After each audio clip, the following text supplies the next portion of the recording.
On se retrouve dans le train, direction Pékin, 4h30 de train. Tao, il s'occupe en faisant des travaux de choupi.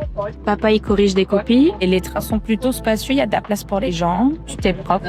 Ce qui m'a vachement marqué, ce sont tous ces immeubles rassemblés en résidences qui se ressemblent tous d'une ville à l'autre. Ils font 20 à 30 étages, c'est assez impressionnant quand on voit ça de loin depuis les autoroutes et qu'autour il n'y a rien d'autre. Avec ce ciel gris, ça me faisait penser à un décor apocalyptique à la Walking Dead. On a vraiment l'impression qu'il n'y a pas de vie parfois, c'est assez fou.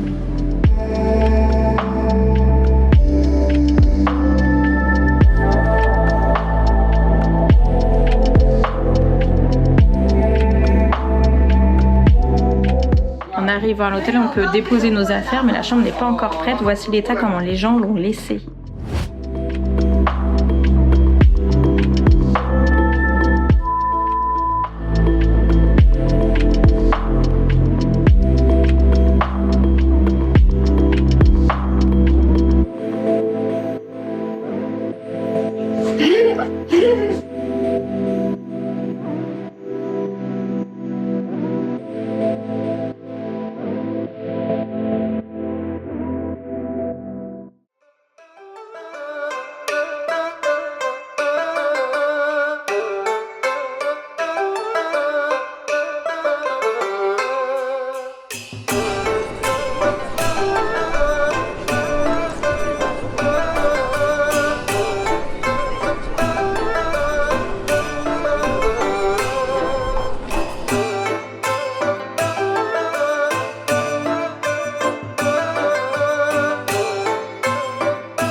On se retrouve dans le centre-ville, dans une rue typique, pleine de petites boutiques. Bon, attrape touriste quand même pas mal. Les Chinois sont là derrière toi pour que tu achètes, mais c'est très mignon. C'est une rue commerçante qui a 600 ans.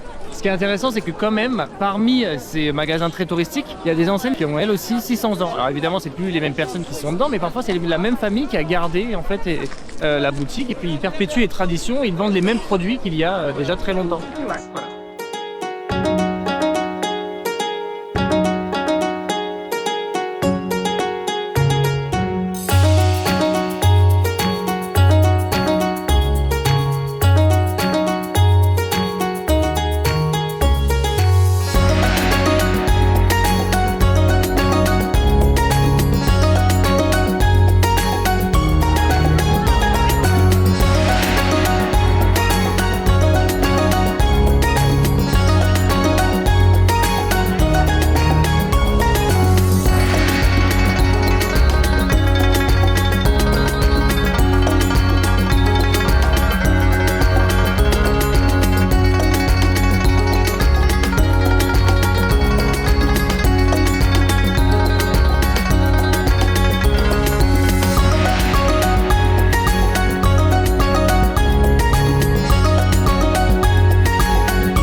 Au restaurant de Canard Laquais.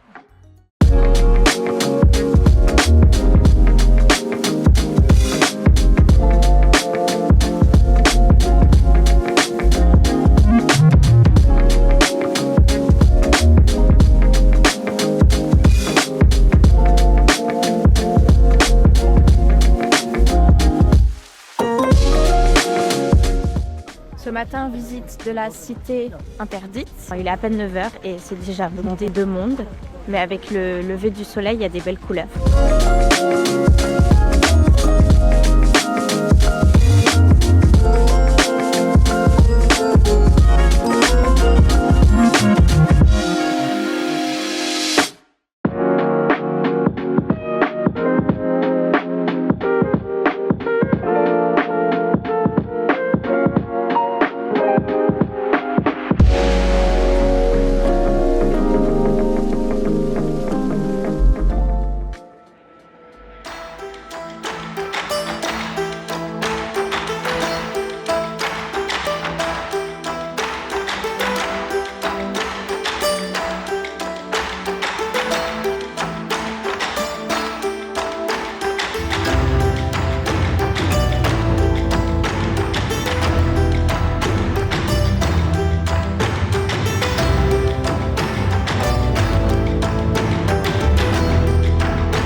là, il y a vraiment beaucoup de monde. Et on est que le matin, vraiment, c'était déjà très tôt, à 9h, il y a déjà beaucoup de monde.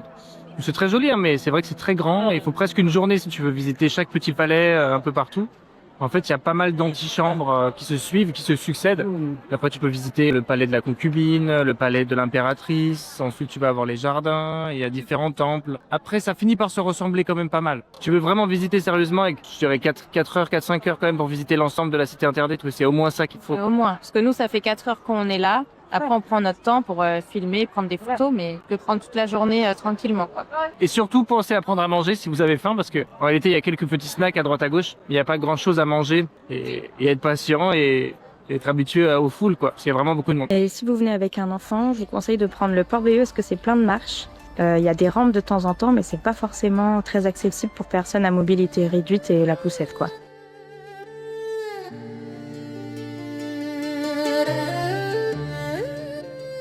Là, on est dans le parc juste en face de la cité interdite. Il y a plein de pavillons. C'est hyper boisé, tout, c'est super mignon. Bon, évidemment, il y a toujours beaucoup de monde. Ça coûte seulement 2 yuan, donc vraiment 10 centimes. Vraiment, ça coûte 3 fois rien. Par contre, la plupart des choses sont écrites en chinois. Voilà, c'est vrai que pour le tourisme, pour les étrangers, il y a beaucoup de touristes chinois, mais les touristes étrangers, c'est un peu plus compliqué, je trouve, pour réserver des choses, etc. Si on n'a pas les bonnes applis, et tout, et qu'on comprend pas le chinois, c'est difficile.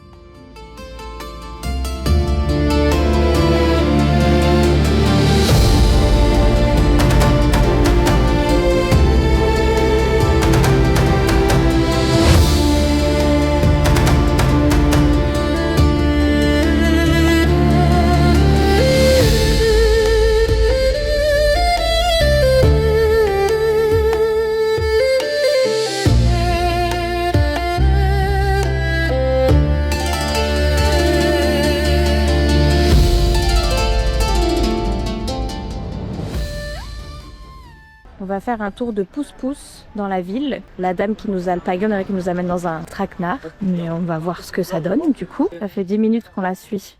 On vient de rentrer dans une petite ruelle. Bientôt ça va être de plus en plus petit et sombre. On va nous découper et vendre nos organes. Ah ouais, c'est ça, voilà. Ah, voilà. Petit pouce-pouce vélo. Ça n'a pas une heure.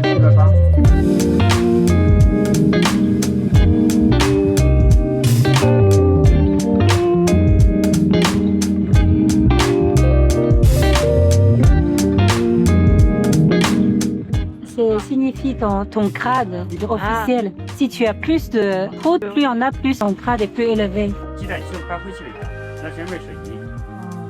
Les maisons à Pékin, c'est 4 yuan, c'est carré. Et ben la première femme, elle habite au milieu. Après, les maîtresses, ce sont des concubines dans leur maison à côté. Parce que dans les anciens temps, les hommes riches peuvent marier plusieurs femmes. Et maintenant, ces maisons, ils ont une grande valeur parce que l'emplacement, c'est à côté de cités interdites.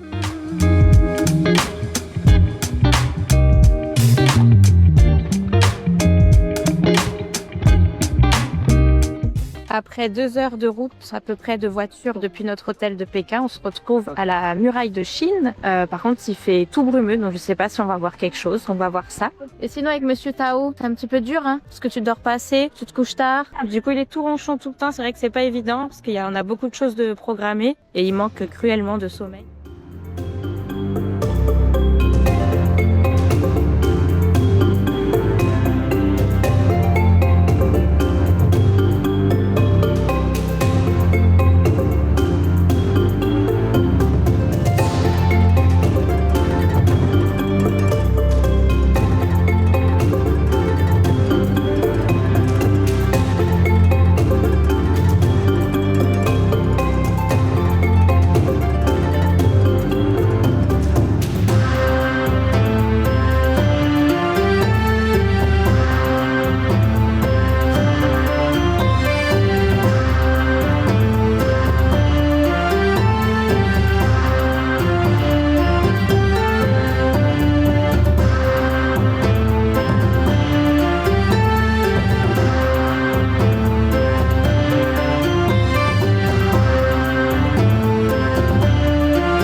Donc voilà, comme on s'en doutait avec la brume, on voit pas énormément au loin, c'est dommage. Ça aurait été mieux avec un beau ciel bleu, mais on se rend compte quand même de la structure qui est imposante, quoi. C'est vraiment incroyable. Ça monte, ça grimpe, mais ça vaut le coup quand même. Instagram, VS, reality. Et après la muraille de Chine, on se retrouve devant le temple du ciel, où il y a toujours énormément de monde. Voilà, derrière moi, du monde. C'est très très beau. Dommage encore une fois que du coup il fasse toujours brumeux.